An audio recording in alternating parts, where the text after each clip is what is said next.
Hello? Hello, calling for Reba. Yeah, this is she. Hello, ma'am. This is Captain Chris Ray with the Department of Safety and Homeland Security's Inspectional Services Bureau. Uh-huh. Our administrative assistant advised that you called a little earlier, and I'm just returning your call. Was going to see what we could help you with today. Thank you. I had an issue with an officer refusing to identify themselves. And I asked repeatedly, and she absolutely would not do that. And I eventually had to speak to the supervisor in order to provide that. And I know it is your policy. If a trooper officer of any kind engages or gives directives to the public, and we ask that they should identify themselves. And she refused to do that. And she said no, no, and no, ma'am, a total of 5 times. Never would give it to me. I can tell you who she is.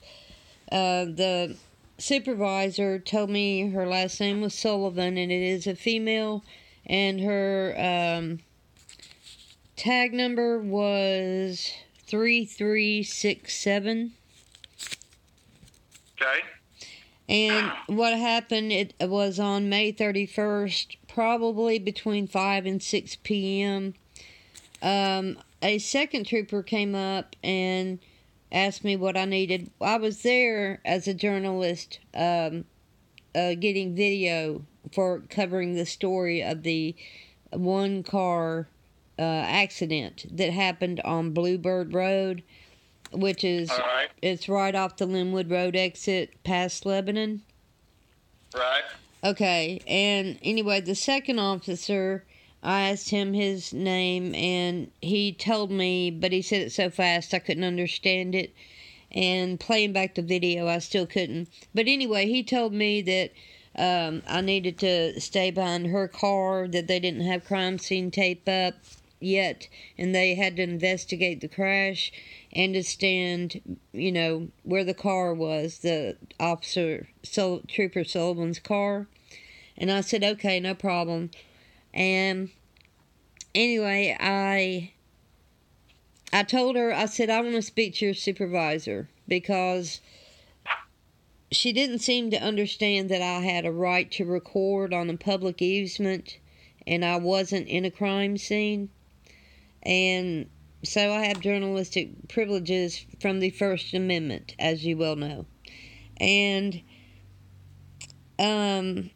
after I asked her many times, told her, I want you to call your supervisor. Well, he's busy right now. No, I want to talk to your supervisor. I want to make a complaint about you. Well, he is busy right now. And then I think the third time she said, he's at the scene of the accident. I said, oh, so he's here? She said, yes. And I said, well, I want you to let him know that I would like to speak with him. She said, well, you can speak to him when he's finished. I said, I want you to call him and let him know that I am here, so he won't just leave, and that I would have the opportunity to speak with him. She wasn't happy about that. She got in her car, and I could hear her on the radio, and she did call him. Eventually, he did come when they were going to back out some ambulances, and I asked him, his name, and he gave it to me, and I told him, she wouldn't identify to me. And he said, well, I asked, what is her name? And he'd said, Trooper Sullivan. So I had to go through all of that. And when I was actually already ready to leave, I had to go through all of that just to get her to identify herself. And it's against policy. There was no reason why she would not simply identify herself. And one of the important things about that is, I don't know, I have very poor vision, and I shouldn't have to get, within 6 inches to read a name on a shirt. It's not an inconvenience to give someone their name. Not everybody can read English or speak English, and people also need to know if there is a problem or you have a complaint, who you can make the complaint about. I mean, you can't just call and say some woman. I mean, that covers absolutely nothing. Okay. Can I ask you what precipitated this situation to where you asked Trooper Sullivan what to identify herself?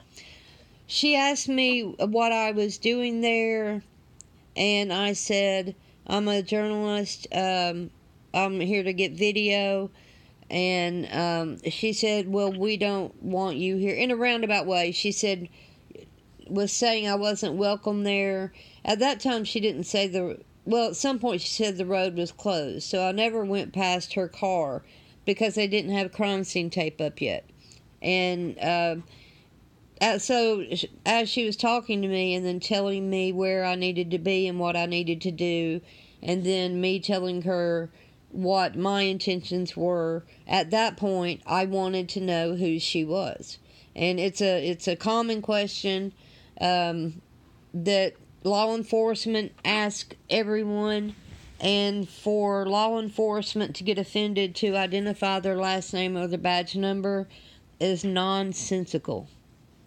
What was she asking you to do, ma'am? She didn't want me there at all, and she didn't want me to go forward. And once I understood that, and I think it was I'm not sure if it was her, but I know that her supervisor, I think his name was Sergeant Pollard, Pollard. All right. And his plate number is 3313, if I'd got his name wrong.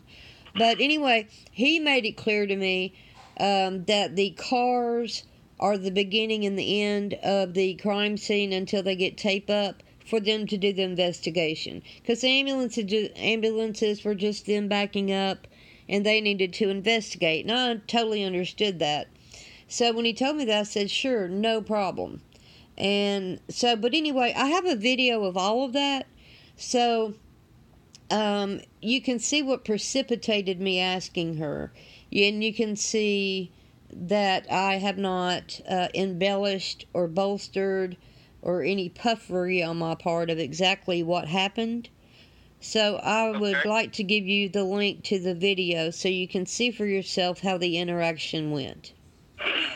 Okay, go ahead. Okay.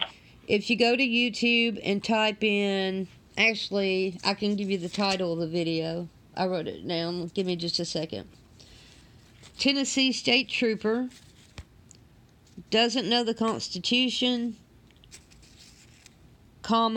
failed to ID. And the thumbnail should be a picture of her. Okay. So, where was her patrol car in relation to where this accident was at? It was maybe a quarter of a mile. I mean, it was a long, long way. I could be wrong. When you watch the video, it may look closer because I used my zoom as far as I could. But I know y'all have dash cams, so you could look at her dash cam. And anyway, then the supervisor asked me to stand on the side of the road opposite of where the ambulances were going to need to leave from. They had to back out in the wrong lane, and told me to stand directly behind her car, and I did, but I stood on the public easement over in the grass. Then she didn't appreciate having to deal with me, it seemed apparent.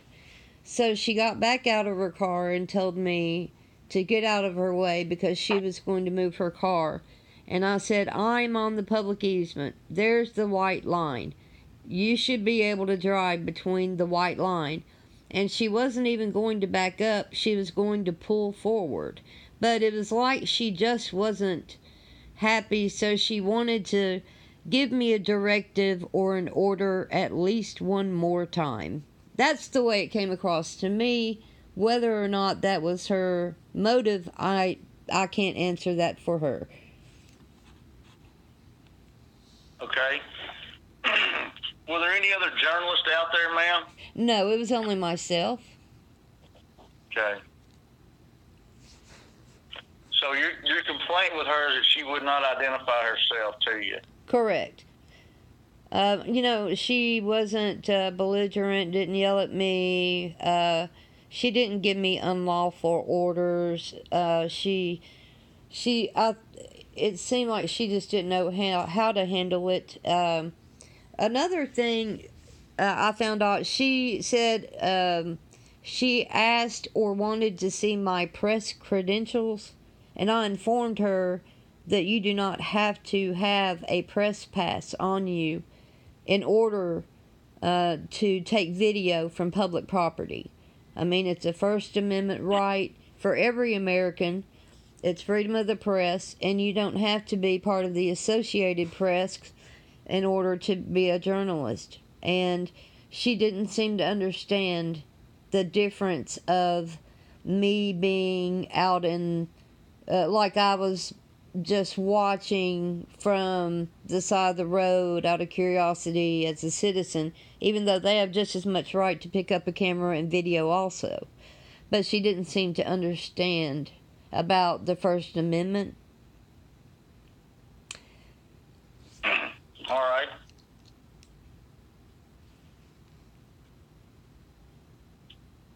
Actually, once in the video, my own commentary, my narration, I think I said that she was rude, but I don't think she was intending to be rude.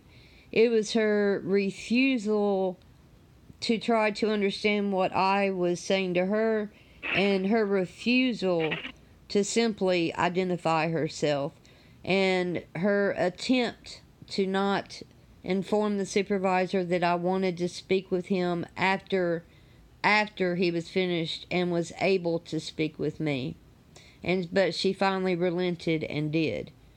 And so she didn't handle it well altogether. But she actually wasn't rude, so I regret saying that in my narration of my video. Was this a traffic fatality, ma'am? I don't know if there was a fatality. I know it was a one-car accident with more than one passenger. Well, not passenger, it was more than just a driver. There were two ambulances. One of them, I think, left. The first one that left with lights. The other one didn't leave with lights, so that could have been a fatality, but that's just me guessing. Right.